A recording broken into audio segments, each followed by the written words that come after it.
നമ്മൾ FC വേണ്ടി ഒരു ഇൻഡിക്കേറ്റർ ഓർഡർ ചെയ്തിട്ടുണ്ട്. ലയോ ഹഗ്. എന്താണ് ബ്രാൻഡ്?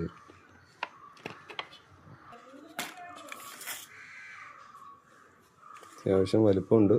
റിയറിലൊരു ലൈറ്റ് കാണുന്നുണ്ട്. ഇതെന്താണെന്ന് നമുക്ക് നോക്കുമ്പോൾ അറിയാം. ഓക്കെ, ഇനി ഇവിടെ ഇൻഡിക്കേറ്റർ കത്തുമോ എങ്ങനെയാണെന്ന് അറിയാൻ വയ്യ. അല്ല, ഈ റിയറിലെ ഈ പറഞ്ഞത് മനസ്സിലായില്ലേ, ഇവിടെ ലൈറ്റ് കാണുന്നുണ്ട്, നോക്കാം. അപ്പം നമ്മൾ സെറ്റായിട്ട് ഇൻഡിക്കേറ്ററെല്ലാം സെറ്റ് ചെയ്തിട്ടുണ്ട്. ഫസ്റ്റ് വൺ റൈറ്റിലെ പീസാണ്, ഇതുപോലെ ലെഫ്റ്റിലെ പീസാണ്. നമ്മളതൊന്ന് കത്തിച്ചൂടെ കാണിക്കുക. അത് കണ്ടിട്ടില്ല, അറിയാതെ ഓർഡർ ചെയ്തതാണ്. ഇപ്പുറം ഭാഗത്ത് റെഡ് കത്തും. അപ്പോൾ ഫ്രണ്ടിലിരിക്കുമ്പോൾ നമുക്ക് പോകുമ്പോൾ നമുക്ക് കാണാൻ പറ്റും. ഫ്രണ്ടിൽ നമുക്ക് ഇത് മാറ്റണം. ഇപ്പം പരീക്ഷണാടിസ്ഥാനത്തിൽ എടുത്തതാണ്. ഫ്രണ്ടോട് നമ്മൾ സെയിം സാധനം വയ്ക്കുന്നുണ്ട്. അപ്പോൾ ഇത് ഉണ്ടോ, രാത്രി ഓക്കെയാണ്. ഇതിപ്പം ഒരു സ്ലൈഡിങ് രീതിയിലാണ് പോകുന്നത്.